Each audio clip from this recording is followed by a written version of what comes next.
चीज़ें जानेंगे, इसीलिए आप लोग ये बिल्कुल नहीं सोचिएगा कि ये वज़ू है, क्या टॉपिक है। इसमें बहुत सारे मसले भी होते हैं हमारे, तो उससे रिलेटेड चीज़ें भी हमें इंशाल्लाह क्लियर हो जाएंगी। और साथ में जो जो गलतियां हम कर देते हैं ना अक्सर, तो वो चीज़ें करने से बच जाएंगे इंशाल्लाह। तो वज़ू का बयान। वज़ू करने वाले को चाहिए कि वज़ू करते वक्त क़िबला की तरफ मुंह करके किसी ऊंची जगह पर बैठ कर ऐसी जगह पर बैठना है जहाँ पर छींटे ना उड़े और उन पर ना पड़े। ठीक है, ऐसे जगह पर कम से कम बैठना चाहिए, क्योंकि जहाँ पे हम वज़ू कर रहे हैं और हमें ही छींटा उल्टा पड़ जा रहा है, और कहीं गंदे स्पेशली नापाक चीज़ों का या फिर नापाक पानी का छींटा पड़ रहा है, तो वो तो ज़्यादा ये और ज़्यादा हम क्या हो जाएंगे, नापाक हो जाएंगे। तो इसीलिए कोशिश करनी चाहिए कि ऊंची जगह पर बैठे और किबले की तरफ रुख करें। अच्छा, किबले की तरफ रुख करना फ़र्ज नहीं है, लेकिन हाँ अगर रुख करेंगे तो अच्छी बात है। जैसे कि किबले की तरफ रुख करके नमाज पढ़ना जितना ज़रूरी है, उतना वज़ू करना और हमारा कुरान की तिलावत करना किबले रुख करके उतना ज़रूरी नहीं है। बट क्या है कि हमें करना चाहिए, ये हमारा एक्स्ट्रा क्या हो जाता है, इससे और ज़्यादा सवाब मिलता है ना। देन और वज़ू शुरू करते वक्त बिस्मिल्लाह कहना चाहिए। और वज़ू शुरू करने की जो दुआ होती है वो याद है तो वो भी पढ़नी चाहिए, मैं आप लोगों को शेयर करूंगी दुआ। और सबसे पहले 3 दफ़ा गट्ठों तक हाथ धोना चाहिए। आप लोगों को गट्ठा मालूम ही होगा, 3 दफ़ा हाथों को गट्ठे तक धोना चाहिए। ये देखिए मेरी एरो नज़र आ रही है, ये यहाँ तक वाला पार्ट, ओके, यहाँ तक वाला पार्ट है, 3 मरतबा धोना चाहिए। और एक चीज़ यहाँ पे मैं ऐड कर दूँ कि जब हम अपने कोई भी पार्ट को धोए तो वो पार्ट का बाल बराबर हिस्सा भी सूखा नहीं रहना चाहिए, अदरवाइज वजू नहीं होगी, ओके। इसीलिए हमें चाहिए कि हम जो भी आज़ा का वजू कर रहे हैं, धो रहे हैं वजू, तो हम क्या करें, उसको अच्छे तरीके से धोए, उस पार्ट सूखा नहीं होना चाहिए। ठीक है, बिस्मिल्लाह कह दिया और सबसे पहले 3 दफ़ा गट्ठों तक हाथ धो दिया। फिर 3 दफ़ा कुल्ली करें और मिसवाक करें। हो सके तो मिसवाक भी करना चाहिए, क्योंकि मिसवाक करना हमारे प्यारे नबी सल्लल्लाहु अलैहि वसल्लम की सुन्नत है। और मिसवाक के बहुत सारे फ़ायदे भी हैं, है ना। अगर मिसवाक ना हो तो क्या करें कि मोटे कपड़े या फिर सिर्फ उंगली से अपने दांतों को साफ कर ले। सिर्फ कुल्ली नहीं करना चाहिए, अपने उंगलियों से दांतों को साफ भी करना चाहिए, ताकि क्या हो, जितने भी उस पे मैल और कुचैल हो अच्छे से वो चला जाए, ओके। और अगर रोजेदार हो ना हो, मतलब कि हम लोग नॉर्मल डेज में हो, रमज़ान का महीना ना हो या फिर कोई भी नफिल रोज़ा हम लोगों ने नहीं रखा है, तो हम क्या कर सकते हैं, गलगला भी कर सकते हैं, ओके। और ये हो गया हमारा, हम गलगला भी कर सकते हैं और अच्छी तरह से सारे मुंह में पानी पहुंचा देनी चाहिए। अगर रोज़ा हो तो गलगला ना करें, ठीक है, कि शायद कुछ पानी हलक में पहुंच जाए और रोज़ा टूटने का इससे डर होता है, तो ये नहीं करना चाहिए। फिर 3 बार नाक में पानी डालनी चाहिए, ओके। और बाएं हाथ से नाक साफ करना चाहिए। बाएं हाथ के अगर हो सके तो छोटी वाली उंगली से नाक अच्छे से साफ करना चाहिए, नाक में भी कुछ भी मैल नहीं होनी चाहिए। लेकिन जिसका रोजा हो तो वह जितनी दूर तक नरम नरम गोश्त है, ओके, 1 मिनट, हाँ, उसी के ऊपर पानी ना ले जाए, मतलब नरम गोश्त है सिर्फ वहां तक पानी जाना चाहिए, उसके अंदर नहीं जाना चाहिए। अदरवाइज रोजा नहीं है तो आप आगे तक भी कर सकते हैं, क्योंकि नाक का हिस्सा भी हमारे ये से जुड़ा रहता है, हलक से, फिर वो जाने का खतरा है पानी अंदर, तो उससे रोजा मुकम्मल टूटने का खतरा है, तो इसलिए एहतियात करना है। फिर 3 दफ़ा मुंह धोए, ओके, इतना कुछ हो गया, 3 दफ़ा हम लोगों ने मुंह धोया। मुंह धोने के बारे में भी आगे मैं बताऊंगी। सर के बालों से लेकर ठुड्डी के नीचे तक, हाँ यहीं पे मेंशन कर दिया गया है सर की बाल, यानी कि हमें जैसे तैसे मुंह भी नहीं धो लेना चाहिए। आप यहाँ पे देखिए, जैसे कि ये इनका सर है, यहाँ पे सर का बाल स्टार्ट होता है, ओके, जहाँ पे जड़ स्टार्ट होता है यहाँ पे, और यहाँ से हमारी पेशानी स्टार्ट होती है ना। फिर यहाँ से लेकर पूरे ठुड्डी के नीचे तक, यानी कि पूरे यहाँ इसके नीचे वाला पार्ट, ओके, जहाँ पे हमारा गला शुरू हो रहा है वहां पर, तो यहाँ तक क्या होना चाहिए, पूरा एकदम अच्छे से हर पार्ट धोना चाहिए, हमारे आईब्रोज उब्रोज और भी आगे बताई जाएगी। फिर प्लस क्या है कि एक कान की लौ से दूसरे कान की लौ तक, यानी कि हमारा एक कान यहाँ से स्टार्ट हो रहा है, यहाँ से फिनिश हो रहा है। दाहिने कान से हर कुछ मतलब दाहिने तरफ से स्टार्ट करना तो सुन्नत है ना, अच्छी बात है। तो यहाँ से स्टार्ट करके ये बाएं कान की लौ तक, यानी कि कान जहाँ पे बायां वाला खत्म होता है, वहां तक क्या करना है, हमें पूरा एकदम प्रॉपरली धोना है। ठीक है सिस्टर्स। फिर उसके बाद आ जाते हैं हम, ये हो गया हमारा कि दोनों एब्रो के नीचे में भी पानी जाना चाहिए, हमारा एब्रो यानी कि आईज के ऊपर जो हमारा रहता है वो हो गया। साथ में जो हमारा आईज है, आईज के ऊपर जो हमारी पलकें होती हैं वहां पे हमें बंद करके धोनी चाहिए। ओके, ताकि वहां पे भी अच्छे से पानी पहुंच जाए, वो पार्ट सूखा ना रह जाए। ओके, अगर हम खुला ही रख मतलब अच्छे से नहीं धोएंगे वहां पर, तो वो पार्ट सूखा रहने का ज्यादा चांसेस होता है, फिर वजू नहीं होगा। तो इसीलिए हमें कोशिश करनी चाहिए कि उसे अच्छे से धोए। ठीक है। फिर उसके बाद हम आ जाते हैं, दोनों एब्रो के नीचे तक सूखा नहीं रहना चाहिए। फिर 3 बार दाहिना हाथ धोना चाहिए कोहनियों समेत। कोहनी आप समझ रही हैं, कोहनी पिक्चर में देखिए, ये हो गई हमारी कोहनी। ठीक है, यहाँ तक हमें धोनी है दोनों हाथ, दाहिनी तरफ से शुरू करना है। ओके,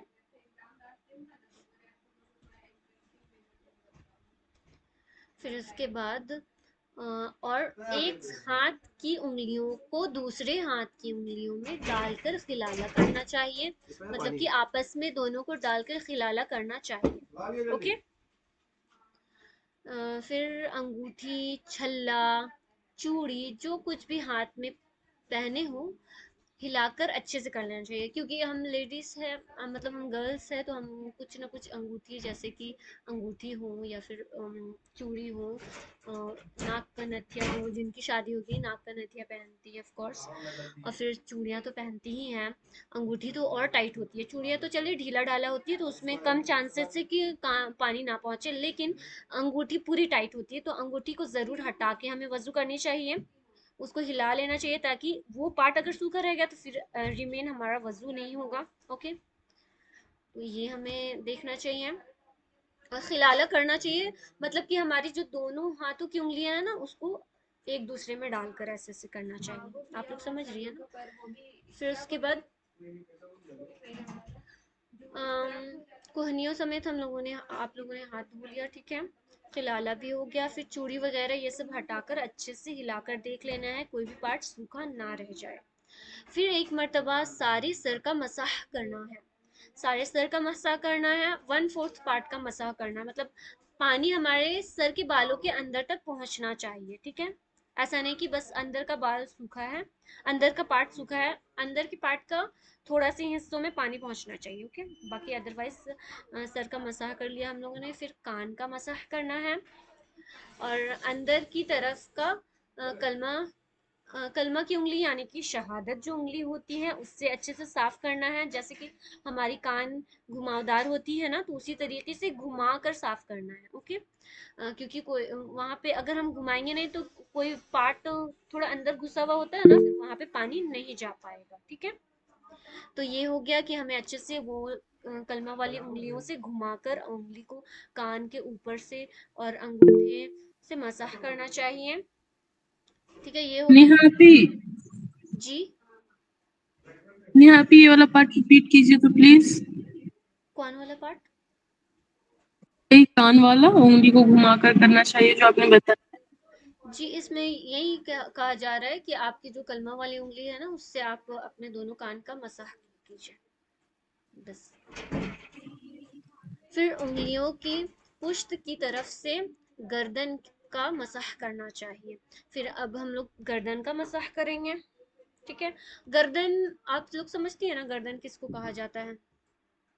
गर्दन ये हमारा पीछे का पार्ट को कहा जाता है। ओके, जैसे कि ये पिक्चर है, तो ये पीछे हमारे आगे वाले को गर्दन नहीं, आगे वाले को गला कहा जाता है, पीछे वाले को गर्दन कहा जाता है। ठीक है, तो गर्दन का मसाह करना जरूरी है। ओके, और गला का मसाह नहीं करना चाहिए, उसके बारे में आगे हम लोग पढ़ेंगे इंशाल्लाह।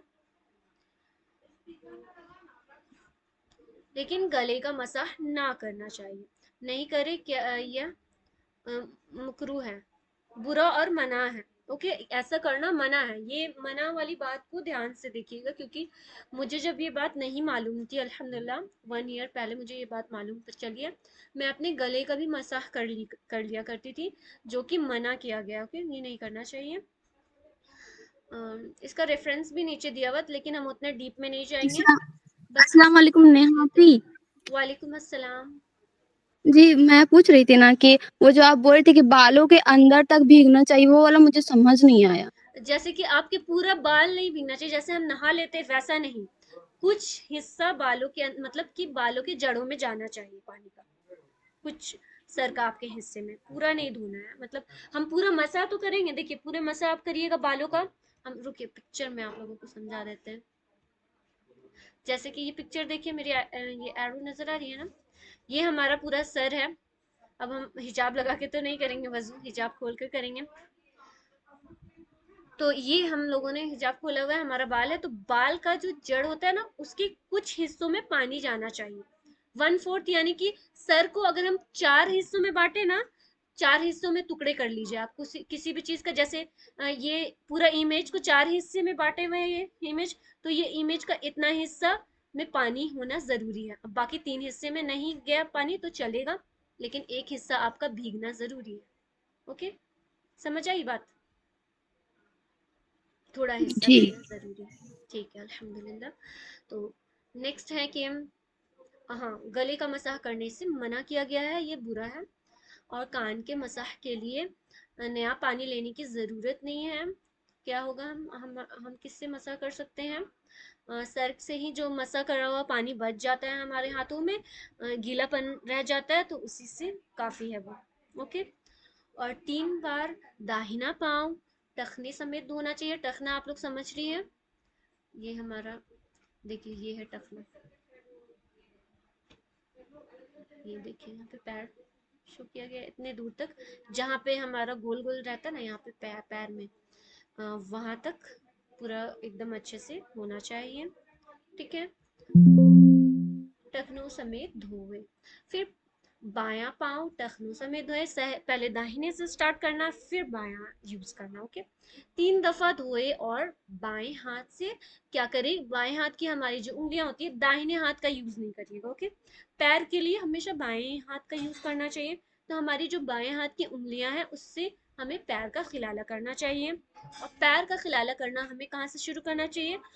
दाहिने पैर के जो सबसे पहले कानी वाली उंगली है, वहां से शुरू करके हमें बाएं पाँव के क्या करना है, कानी वाली उंगली में खत्म करना है। मतलब खिलाला भी दाहिने तरफ से ही शुरू करना है। ठीक है, वो भी बाएं हाथ से करना है। ठीक, फिर पैर के दाहिनी उंगलियों से शुरू करें और बाएं उंगलियों पर खत्म करें। ये हो गया, यह वजू करने का तरीका हो गया। ये मुकम्मल तरीका हम लोगों ने जान लिया। ये तो आप लोगों को अल्हम्दुलिल्लाह मालूम थी, बस इसमें कुछ कुछ एक्स्ट्रा चीज़ें थी, जैसे कि कुछ कुछ कॉन्सेप्ट्स थे। इसके अलावा और भी मसले हैं, जैसे कि मैं शुरू करती हूँ। बहुत सारे मसले हैं जिसमें मैं इंशाल्लाह 10 करा देती हूँ आज, क्योंकि सारा एक ही दिन जान लेंगे तो वो सब दिमाग में उतना नहीं घुसेगा, इसलिए एक एक करके हम करते हैं। ओके, मतलब कि थोड़ा थोड़ा करके करते हैं। तो आज हम 10 करते हैं। ठीक है, क्या होता है कि ये हमारे वजू करने के दौरान बहुत सारी चीज़ें होती हैं जिसके बगैर वजू बिल्कुल भी नहीं होगी। अगर उसमें से आपने एक भी काम छोड़ दिया तो आपका वजू नहीं माना जाएगा। मतलब आप वैसे ही कहलाएंगे जैसा आप बिना वजू के थे, वैसे ही आप वजू के बाद भी कहलाएंगे। तो वो काम को कहा जाता है वजू के फराइज। मतलब कि ऐसे काम जिसके बगैर वजू नहीं हो पाती है, यानी कि जो करना बहुत बेहद ज़रूरी है, जिसके बिना आपकी वजू काउंट ही नहीं होगी, तो वो हो गई हमारी वजू की फ़राइज़। वजू की फ़राइज़ 4 है। ओके, वजू की फ़राइज़ कितने हैं? 4 हैं। और फिर बहुत सारे मैं फ़राइज़ बताऊंगी इंशाल्लाह बाद में, लेकिन और बहुत सारे ऐसी काम है जो शरीयत में करने को कहा गया है, जो हमारे प्यारे नबी सल्लल्लाहु अलैहि वसल्लम करते थे, और उन्हें हम वजू में एक्स्ट्रा ऐड करते हैं, तो वो चीज़ें कहलाती है सुन्नतें। वजू की सुन्नतें, जिसे करने का अपना अलग ही सवाब है। उसे करने से बहुत सारा सवाब मिलता है हमें। ओके, और बहुत सारी चीज को करने से वजू में मना किया गया है। ओके, उसको करने से क्या होता है, गुनाह होता है, तो उनको कहा जाता है मुस्तहब। ओके, तो सबसे पहला हो जाता है सिस्टर्स, मेरी बात समझ में आ रही है ना? अगर हम सुन्नतों को नहीं करेंगे तो हमें ऑफ कोर्स सवाब कम मिलेगा। भले हमारी क्या होगी कि हमें हमारा फर्ज पूरा हो जाएगा, लेकिन हम सुन्नतों को स्किप कर देते हैं तो क्या हो जाएगा, हमारे सवाब में कमी हो जाएगी। सबसे फर्स्ट मसला है कि वजू में फर्ज फकत चार चीजें हैं। चार चीजें ऐसी है जो वजू में फर्ज है। तो आप लोग गौर कर लीजिए कि ये चार चीजें हम अच्छे से करते हैं ना, वरना हमारी वजू नहीं होती है अगर हम एक भी चीज छोड़ दे तो। ठीक है, सबसे पहली चीज है एक मर्तबा सारा मुंह धोना। ओके, जैसा कि मैंने बताया था कि सारा मुंह कैसे धोना है, एक कान की लौ से दूसरी कान की लौ तक, यानी दाहिने से स्टार्ट करके बाएं तक, फिर ऊपर की पेशानी के बालों से लेकर हमें नीचे के ठुड्डों तक धोना है एकदम अच्छे से। कोई भी चीज, बाल बराबर हिस्सा भी सूखा नहीं रहना चाहिए। पल को, आईब्रोज अच्छे से हर कुछ बंद करके खोल कर अच्छे से धोना है। ओके, फिर एक एक दफा कोहनियों समेत दोनों हाथ धोना चाहिए। कोहनी भी मैंने बता दिया था कि कहाँ तक होती है, तो दोनों हाथ कोहनी तक हो गए। कोहनी यानी ऊपर वाला जोड़ा। हमारे हाथ में तीन जोड़े हैं, ठीक है, एक हथेली के जोड़े, एक दूसरा जोड़ा बीच में आता है, देन सबसे ऊपर जोड़ा। तो जो सेकंड जोड़ा है वहां तक कोहनियां होती है। तो कोहनियों तक हमें क्या करना चाहिए, हाथ धोना चाहिए। एक बार चौथाई सर का मसाह करना चाहिए। चौथाई सर मैंने बता दिया था कितने पार्ट होते हैं, मतलब कि एक चौथाई हिस्सा का हमारा क्या होना चाहिए, सर का मसाह होना चाहिए। ओके, फिर एक एक मर्तबा क्या करना है, टखनों समेत दोनों पाँव धोना चाहिए। एक एक मर्तबा जो हम कर रहे हैं वो सारी फराइज है। ओके, टखनों समेत हम लोगों ने दोनों पैर धो लिए, ठीक है, इतने ही बस फराइज थे। ओके, अगर इसमें से अगर एक भी चीज को छोड़ दी जाएगी तो क्या होगा कि कोई भी बाल बराबर भी जगह छूट गई, या फिर आपने इसमें से कोई चार में से तीन चीज किया, एक नहीं किया, तो क्या होगी, वजू के फराइज नहीं होंगे और वजू नहीं कहलाएगा। ठीक है, नॉर्मली कहलाएगा, आप बगैर वजू के ये कहलाएगा। ओके, तो आप लोगों के वजू के फराइज समझ में आ गई आप लोगों को? कोई सिस्टर मुझे अनम्यूट करके बता दीजिए प्लीज। वुज़ू के फ़राइज़ 4 हैं। सबसे पहला, एक मर्तबा मुँह को अच्छे तरीके से धोना, और दूसरा सर का चौथाई सर का हिस्सा मसाह करना, और तीसरा कोहनियों समेत एक मर्तबा अच्छे से हाथ को धोना, और फोर्थ है टखनों समेत पाँव को धोना 1 मर्तबा। जी बिल्कुल, माशाल्लाह, बारकल्लाह फीकुम सिस्टर। तो ये हमारी फ़राइज़ थी। ओके, फ़राइज़ आप लोग सब समझती है, जैसे हम नमाज पढ़ते हैं तो उसमें फ़र्ज़ नमाज होती है, सुन्नत नमाज होती है। ओके, फ़र्ज़ करना बेहद ज़रूरी होते हैं। जैसे अगर हमारी नमाज भी क़ज़ा हो जाती है तो हमें फ़र्ज़ अदा करनी पड़ती है, उसमें सुन्नत तो हम अदा नहीं करते क्योंकि फ़र्ज़ बेहद ज़रूरी है, उसकी माफ़ी नहीं है। तो उसी तरीके से ये फ़र्ज़ चीज़ें थी, इसकी माफ़ी नहीं है, अगर कुछ भी छूट जाए तो वज़ू is not completed at all. तो ये सारी चीज़ें ज़रूरी है। ठीक है, साथ में ये बात को हमेशा याद रखना है कि बाल बराबर हिस्सा भी सूखा नहीं रहना चाहिए। ठीक है, एकदम अच्छे से अंग लगाकर वजू करना है, जैसे तैसे हमें नहीं करना है बिल्कुल भी। ओके, फिर मसला दूसरा हम आ जाते हैं। पहले गट्ठों तक दोनों हाथ धोना, बिस्मिल्लाह कहना और कुल्ली करना, और नाक में पानी डालना, मिसवाक करना, सारे सर का मसाह करना, हर आज़ा को तीन तीन मरतबा धोना, कानों का मसाह करना, हाथ और पैरों की उंगलियों का खिलाल करना, यह सब बातें सुन्नत है। ठीक है, और सब के सिवा जो और बातें और सब मुस्तहब है। ओके, ये सारी जो एक्स्ट्रा एक्स्ट्रा चीजें हैं वो प्यारे नबी सल्लल्लाहु अलैहि वसल्लम की सुन्नतें हैं। ओके, जो जो मैंने अभी बताया मैं स्पीड में बता दी थी ना, एक बार रिपीट कर देती हूँ। ठीक है, तो वो क्या क्या चीजें थी, अ, नाक में पानी डालना, मिसवाक करना, सारे सर का मसाह करना, हर अज़ा को तीन तीन मरतबा धोना। तीन तीन जो मैं कह रही थी जो हम करते हैं हमेशा, तो ये सुन्नत है। कानों का मसाह करना, हाथ और पैर की उंगलियों का खिलाल करना, ये सब कुछ सुन्नतें हैं, और इसके सिवा हम और जो चीज़ें करते हैं वो मुस्तहब है। अच्छा, मुस्तहब के बारे में मैं बता दूं कि मुस्तहब वो चीज़ें होती हैं जिसको करने से सवाब तो मिलता है, लेकिन अगर आप नहीं करेंगे तो गुनाह नहीं होगा। ओके, उस टाइम मैंने गलत बता दिया था। मुस्तहब वो चीज़ें हैं जिसे हम करेंगे तो सवाब में इंक्रीज होगा, वो सवाब हमारा बढ़ेगा, लेकिन आप नहीं उसे करते हैं तो आपके सवाब में कमी नहीं आएगी, बल्कि क्या होगा, आपको कुछ भी उसका इम्पैक्ट नहीं पड़ेगा। ओके,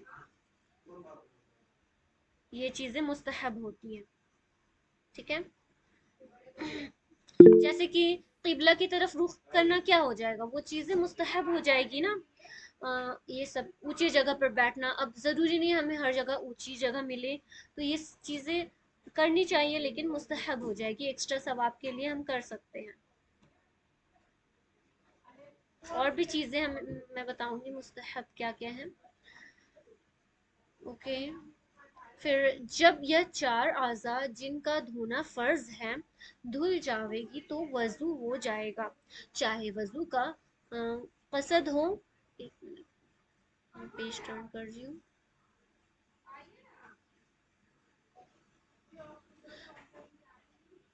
जैसे कोई नहाते वक्त सारे बदन पर पानी बहा ले और वजू ना करे, या हौज में गिर पड़े, या पानी बरसते में बाहर खड़े हो जाए और वजू करे, ये आज़ा धुल जावे तो वजू हो जाएगा, लेकिन सवाब वजू का नहीं मिलेगा।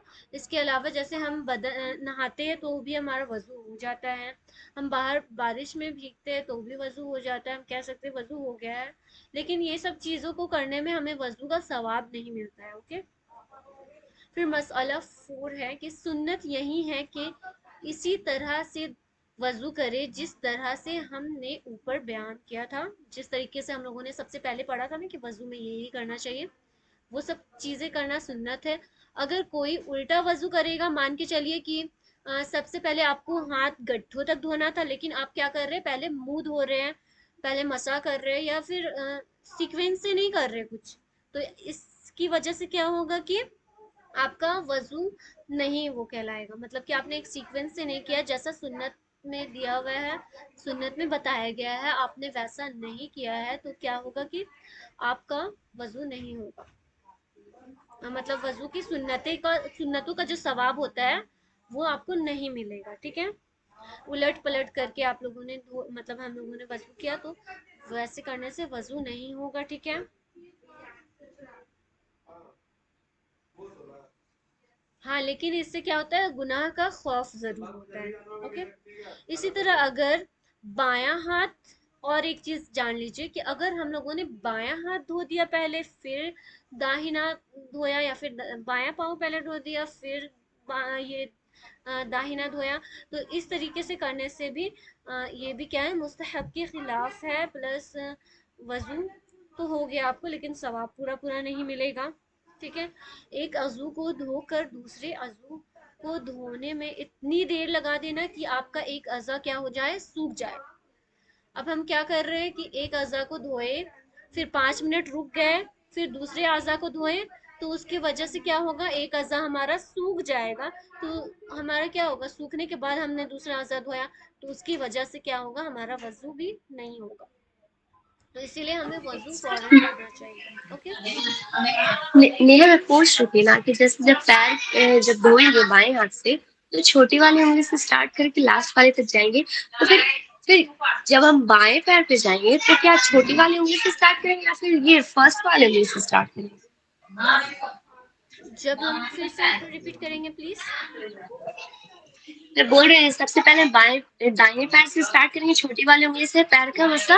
जी ठीक जी है, उसके बाद फिर जब बाएं पैर पे आएंगे तो वो बड़ी वाली उंगली से शुरू करेंगे और फिर लास्ट वाली उंगली तक जाएंगे। जी, हाँ, ये सब मुस्तहब चीज़ें हैं, मतलब ऐसा करते हैं तो आपको सवाब तो है, लेकिन नहीं करने से गुनाह नहीं है, लेकिन हाँ, सुन्नत के अकॉर्डिंग हमें दूसरे हाथ से वजू शुरू करना चाहिए। जी जी, जज़ाकल्लाह। आमीन भैया। जी, तो और हर कुछ दाहिने से शुरू करना है।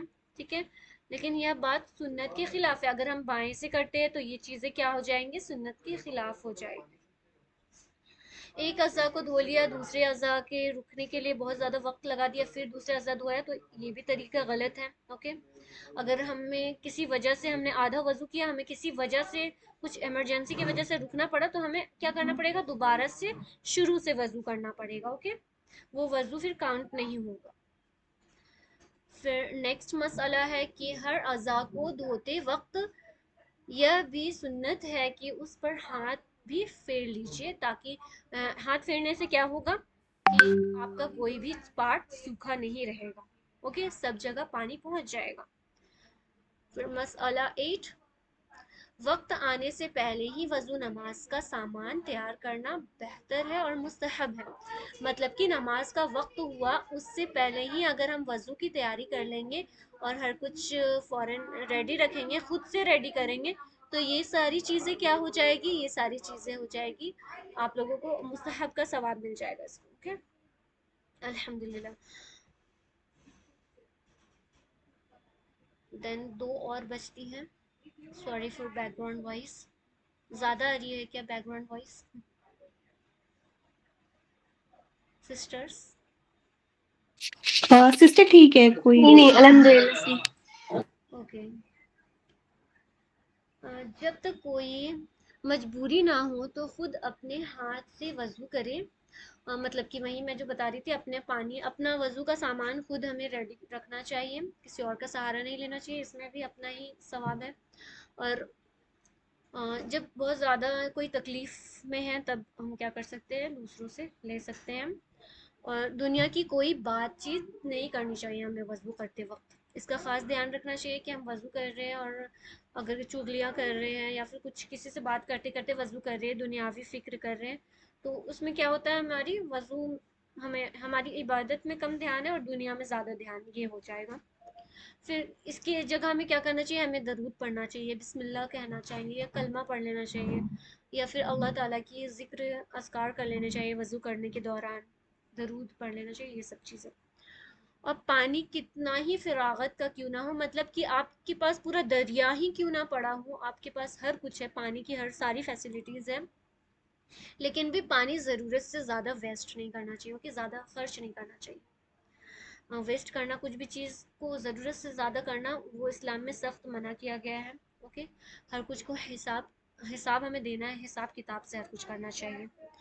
और और ऐसा भी नहीं करना चाहिए कि एकदम कम पानी ले, काम एकदम काम चलाने पर एकदम थोड़ा मोड़ा पानी लेके भी नहीं करना चाहिए कि सूखा रह जाए, ये दोनों ही बात नाजायज़ है। तो हमें क्या करना चाहिए, एकदम प्रॉपर पानी लेनी चाहिए जिससे हमारी वजू भी मुकम्मल हो जाए, साथ में क्या हो कि हमारा पानी मिले, लेकिन ज़्यादा वेस्ट नहीं करना चाहिए। ये सब हम लोगों ने पढ़ लिया था ना। बहुत कमी भी नहीं करना चाहिए, हर आज़ा अच्छे से धुल जाए। और मुंह धोते वक्त पानी का क्या करना है, हमें जोर से ऐसे नहीं मारना चाहिए, हाथ की जैसे उंगलियों से पानी जो निकलती है ना, उसे जोर से ऐसे ऐसे नहीं करना चाहिए कि दूसरों पर भी पड़ जाए। हम बहुत दफ़ा ऐसे ऐसे करते हैं ना, जैसे हाथ हम लोगों ने धोया तो ऐसे करके पानी पड़ाते हैं चारों तरफ, तो वो चीज़ें नहीं करनी चाहिए, ठीक है। बस इसके बाद लास्ट हम देखेंगे एक और हो जाएगा। हाँ, ये गलत बात है, ये मना किया गया है, ठीक है। और फिर उसके बाद मुंह और आँखों को बहुत ज़ोर से बंद नहीं करें। ओके, सब बातें भी मना कर की गई है, मुकरूह है।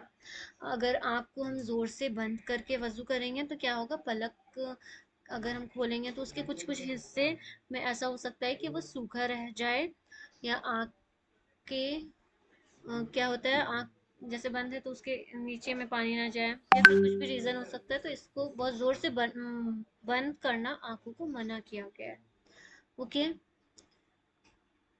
फिर उसके बाद जो लास्ट मसला है कि अंगूठी, छल्ले, चूड़ी, कंगन वगैरह को अगर ढीले हो तो हिला लेना चाहिए, अदरवाइज अगर ढीले ना हो तो क्या करना चाहिए, हमें खोल कर करना चाहिए। ओके, अगर हिला ले तो ज़्यादा बेटर रहेगा। ओके, अगर ऐसे तंग हो के बगैर हिलाए पानी अंदर नहीं पहुंच सक रही है, तो क्या कर लेना है, उसको अच्छी तरीके से हिलाकर वहां पर पानी पहुंचा देना है। ओके। और ये वाजिब ऐसा करना, ओके। जैसे तैसे वजू नहीं कर लेना एकदम जल्दी में, 2 मिनट में जैसे तैसे वजू कर लेना। फिर वजू से ही तो हमारी इबादत की शुरुआत होती है, वजू करेंगे। अगर वजू ही नहीं पूरी हुई तो क्या होगी, हमारी नमाज भी पूरी नहीं होगी, नमाज हमारी हर इबादत नहीं पूरी होगी। हम क्या करते हैं, कुरान की तिलावत करते हैं, वजू करते हैं, नमाज पढ़ते हैं, हम वजू करते हैं, नमाज फिर उसके बाद और हमें ज़िक्र अस्कार करने होते हैं, दुआ करने होते हैं, तो दुआ तो वज़ू के बगैर भी हो जाता है, लेकिन ज़िक्र अस्कार करना होता है तो हम दुआ करते हैं। कुरान को टच करना होता है तो हम क्या करते हैं, वज़ू करते हैं। तो ये सब चीज़ों के लिए वज़ू ज़रूरी है, और यही सब चीज़ें हम वज़ू को अच्छे से नहीं करेंगे, ये सब चीज़ों को इग्नोर कर देंगे, जल्दबाजी में करेंगे, तो हमारी वज़ू ही नहीं होंगी, तो फिर हमारे फ़राइज़ भी कबूल नहीं होंगे अल्लाह के नज़दीक। तो इसीलिए हमें ये सब चीज़ों पर ध्यान देना बहुत ज़रूरी है। इसको अच्छे से घुमा कर हिला कर अंदर अंदर सब जगह पानी पहुंचाना बहुत ज़रूरी है।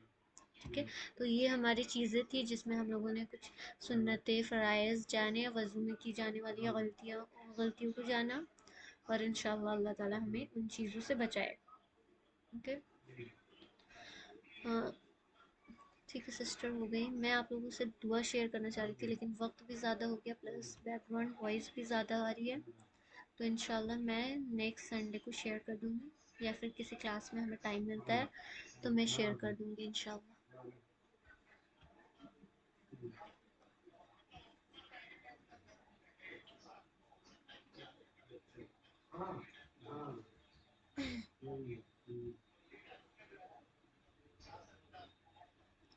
बिस्मिल्लाहिर्रहमानिर्रहीम।